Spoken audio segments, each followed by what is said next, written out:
If you're someone who used to be very extroverted and in the last couple of years have found yourself to be more and more leaning towards becoming an introvert, have been spending a lot more time in your home, calling yourself a homebody, then you might really resonate with my book, Grounded. It's been a month since I first received a copy of the book, like the final version. When I first saw it, I was like, I should be filming this, I should be promoting it, talking about it. But then I decided to actually sit with it because the process, like since I submitted the manuscript to when I first saw it, was a little bit tumultuous. I know that the publishing industry is like, it takes time, things take time. My photography can be a little bit on the darker side, so I needed the right paper and the ink and all of that for it to really come to life. But now we're there. We've achieved what I had in mind. So it had been many months since I last read the book. And then now, after all these months, like 6 to 8 months, having sat down and reread the book over the last month, I really wanted to process what I wrote and then come here and speak to you guys about it. If this is your first time watching my video, then hello, I'm Shreya. I want to give you a little bit of a background about myself.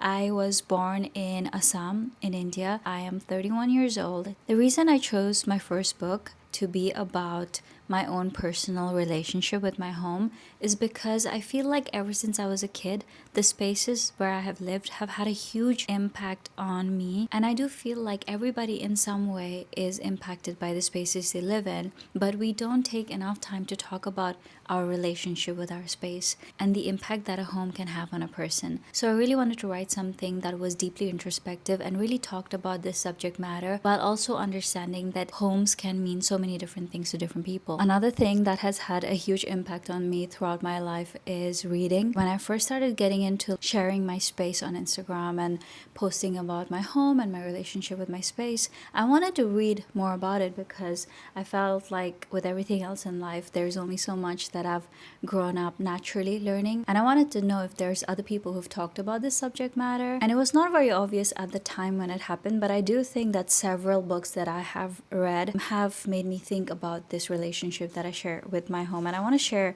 some of them with you. I think the most obvious one would be Virginia Woolf's A Room of One's Own. I read this many years ago and it was the first time that I really thought about what it means to have your own space and what it meant for women to have their own space and control over that space, so you can really design it in a way that supports the kind of life you want to live. Rebecca Solnit, Recollections of My Non-Existence, specifically the way she talks about first moving into her own space, the neighborhood, what it meant to her, and how it shaped her identity, I think is something that really inspired me. R.D. Lang, when you're struggling with particular things in life, how your space can really help you work through that, or the other way around, like being in a certain environment can really impact your state of mind. This is one that actually made it to my book, as I mentioned. This is The Poetics of Space. This one and actually this one, Philosophy of the Home. These two are actually philosophy and I guess the most closely aligned to what I wanted to read, but I still feel like they didn't really exactly touch on a lived experience, if I can call it that, and I wanted to come at it from that point of view. And the last book I will mention is I Who Have Never Known Men, and again this is somebody who never had a space to call her own, and that aspect of the story really did made me think a lot about what it means to have your own space, your own identity. And as someone who is so deeply inspired by these kinds of like musings and works, I really wanted to come and tackle this subject matter as someone who feels very impacted by it. I myself used to be very, very extroverted. I think growing up, I didn't really think about how much my environments had an impact on my state of mind. But as I grew older, I did feel more and more like I was giving a lot of myself to the world and feeling drained by it. And I think it was when I was like 22, 23, my first job, I used to travel quite a lot on my own. And that was really the first time in my life I spent a lot of time by myself in bookstores, just traveling around in hotel rooms. And I found this time to be very revealing of who I really was as a person, because being alone with your thoughts can really show you, outside of the things you associate with the most, who are you as a person. And after that, like throughout my 20s, I had a lot of time to introspect and really think about things. And as I grew older, I started looking more and more within myself to find what actually made me happy. And I feel like this is a journey that a lot of people can resonate with. But these days, I definitely find the most comfort in my home and spending time here working on my passions. A lot of the books about interiors and lifestyle emphasizes on the aesthetics of living. Of course, it's amazing to live in a beautiful home that is so pleasing to the eye, but there's something that it does to your heart and to your mind that I feel like people don't touch on enough. My question was, why are so many people these days connected to their home? So much has changed about the way we live these days, and I would love to know if people around the world resonate with what I've shared in this book, but I wanted to share that as authentically as possible. At its heart, Grounded is a book about how we can draw from our life and our experiences to really curate a space that is an extension of us, and over time, how that same space can help us reconnect with our sense of self. I want to give you a quick overview of the chapters. Before that, can I just show you this? I have like a nice copy here, but I also have this version. Let me just put the mic here for a second. This is the copy that I actually read, and I have all these post-its on there, and it's just marked like everywhere. I've left so many things, markings and highlights. It's basically just the sections that I wanted to talk about or I felt like I expressed myself the best. I want to read a small section from the introduction because I feel like it does a really good job of just telling you what the book is about without me waffling on and on. This book is not about coffee culture per se, nor is it a manual for designing a minimalist home or curating a particular aesthetic. Instead, I wanted to explore how our everyday rituals shape the spaces we inhabit and how those spaces in turn shape us. How slowing down for a few minutes every morning through something as ordinary as making coffee can help us build a more intentional relationship with our homes and by extension with ourselves. The first chapter is called Retreating Inwards, Creating Room for Play. It's about how we can stop looking for happiness and satisfaction outside in the world and start looking within ourselves. I talk about it in very practical sense, everything that has happened in my life and how that's made me think about my home so differently, and it's impacted all the decisions I've made when it comes to the design, the palette, and so many other aspects of the home. The second chapter is called Lasting Impressions, Spaces That Inspire Us. I wanted to dedicate a chapter to all the spaces that I thought about or immediately came to mind when I was looking for inspiration. What is the kind of space that really inspires me? What is the type of feeling that I'm trying to create? I talk about tea houses in Japan, I talk about wine bars here in London, cafes around the world, so many different places. There's a small section here that I do want to read. Meaning is shaped not by what we add, but by what we choose to hold back. It's a reminder that restraint can be a form of care and that emptiness, when intentional, can carry its own kind of weight. The third chapter is called Third Spaces at Home, A Borrowed Feeling. And it's about how my relationship has changed so much with public spaces or spaces that are meant to be for everybody, and how that is so subjective. Like, depending on where you live and what kind of neighborhood you live in, you can have access or no access to certain things. The silver lining is that there are so many different ways that we can bring a lot of those experiences home. The next chapter is called Arrangements in Motion, Designed to be Lived in. And there's one sentence from here that I feel like perfectly encapsulates the feeling of this chapter. It's that the movement of daily life is inseparable from the way we experience beauty and meaning in space. This entire chapter emphasizes on the fact that when we start living in a space, it's the only way to really know how to design that space, because life and the acts of living is what dictates how a space should be designed. By living in a space, we see the natural rhythm, how the light changes every day, the natural flows of the way we live and move around the space, and everything should be in conversation with each other.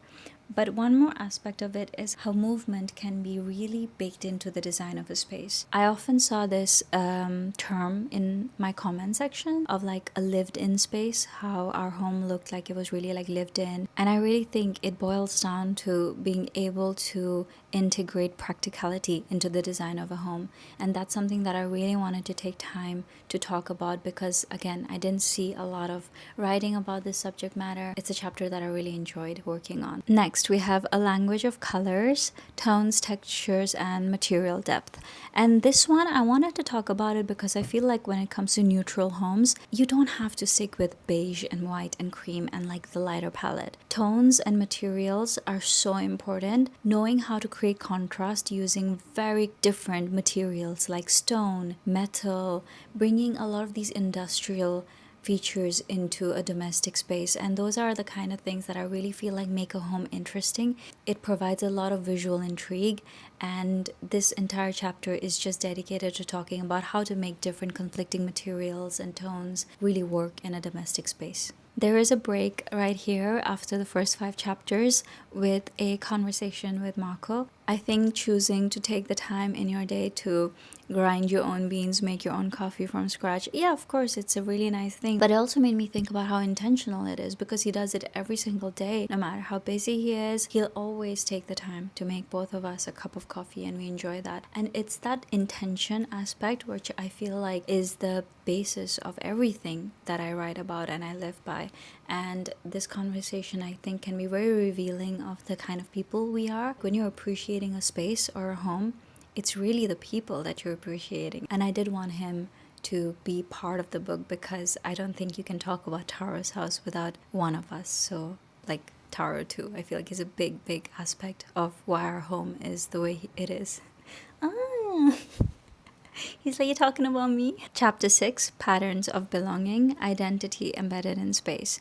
And this goes back to something I talked about earlier, how sometimes I feel like when we surround ourselves with things that we feel like look beautiful, or we buy things because we want other people to see them in our space, can be a big injustice to our identity, because if we don't personally resonate with things, I don't think they belong in our environment. Taking inspiration from things that you naturally resonate with is the best way to find your personal style. And this chapter talks a lot about how I have lived in many different kinds of spaces, from very tiny rooms to now this apartment. But looking outside of myself has never been an honest expression of my own personal style. When I really started looking at my past and within myself, my hobbies, my passions, the things that I'm naturally drawn to, is where I really found my own style and identity when it comes to interior design. Out of all the chapters, I feel like that one was the most personal, and one that I'm most excited for people to read. It's the one that excites me the most to discuss with other people. Chapter 7, Everyday Vessels, Objects that Surround Us. I actually want to make a YouTube video about this, because I feel like although I shared the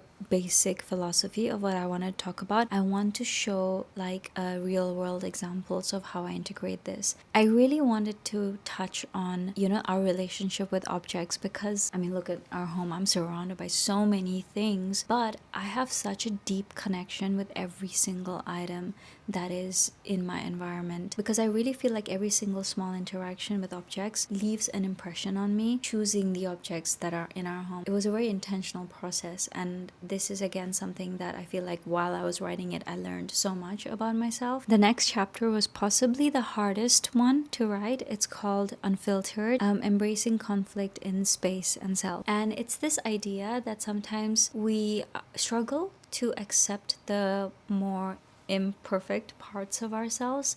I really don't think it's imperfect. I really think that what makes us us is the parts that are maybe the most difficult to understand. I'm filled with a lot of conflicting thoughts, a lot of contradictions. Every single day I learn new things, I experience new things, and I'm constantly evolving to be a better person. We are not one-dimensional beings, and I don't think our home should be either. Just because it has one purpose today doesn't mean that it cannot evolve to be something else tomorrow. And I really feel like embracing these contradictions in our space can help us be more at peace with the contradictions within ourselves. I really believe that well-balanced tension is so important in a space. It can really help you build harmony into the design of your space. Chapter 9, Nostalgia Baked into Design. This chapter is about how it's important to surround yourself with things that demand participation.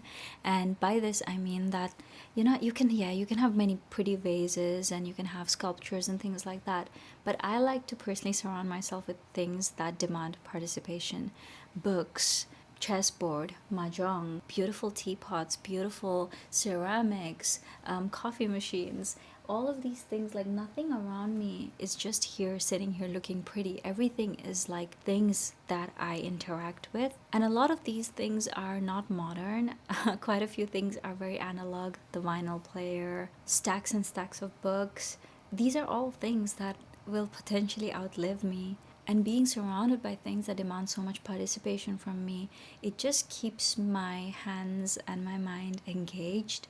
And it's helped me tremendously as someone who likes to be constantly stimulated by environment. I don't know if that, don't diagnose me, I don't want to know. I enjoy living life like this. And the beauty of just owning things in this day and age, when so many things are becoming obsolete, so many books are being banned, I think it's really important to build personal collections of things that are meaningful to us. And the last chapter is called Intentionally Incomplete. It's sort of ironical because I feel like the book was in some ways incomplete. I can never finish talking about this topic, but the premise of the chapter is that it's designed for change and continuity, just like my home. Just because it looks like this today doesn't mean I'm not going to wake up tomorrow feeling like that little corner, haven't used it in a while, needs a little reset. It needs to inspire me differently. And this is the magic of nuance.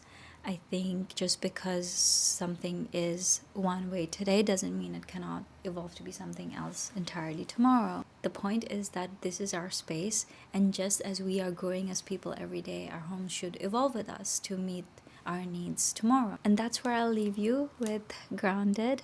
Thank you so much for listening to me talk about my book. As you can probably tell, I'm very, very passionate about this. I want to really encourage other people to think about their own relationships with their space, to really lean into the things that make them happy, and overall just be energized by their spaces. If that inspired you in any way, I really hope that you do purchase the book. We ship internationally. You can buy it anywhere in the world. It's also an amazing gift for anyone who's a homebody, who loves coffee. I think it can be a really great read for a hobbyist or just someone who likes to be quite intentional about how they live. Thank you so much for joining me today. I'll see you in the next one. Bye.